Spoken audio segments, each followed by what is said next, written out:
Hey everyone, welcome to the channel. If you like these videos and want more, be sure to subscribe. We're here to share content that's simple and useful. Let's get started. Recalling a meeting invite in Outlook is a vital skill for any professional. We all make mistakes sometimes. You might send an invite with the wrong time. You might include the wrong people. Knowing how to fix this quickly is important. First, open your Outlook desktop application. Go to the calendar icon at the bottom of the screen. Find the specific meeting you want to cancel or change. Double-click that meeting to open it fully. Look at the top ribbon menu. Find the section labeled Meeting. Within that group, look for the Actions button. Click on Actions and select Recall this meeting from the drop-down list. A small window will appear with two choices.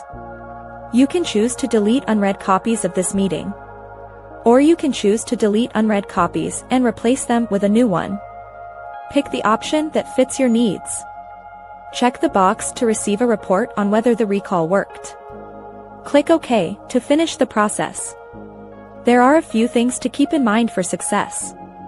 This feature works best if you and your coworkers use Microsoft Exchange. It also only works if the person has not opened the invite yet. If they have already seen it, the recall will fail. You will get an email notification about the status. This report tells you who still has the old invite. It also tells you who received the updated version. This process helps keep your schedule clean. It ensures everyone has the right information at the right time. Use this tool to manage your professional calendar with total confidence. Thanks for watching. Please like and subscribe.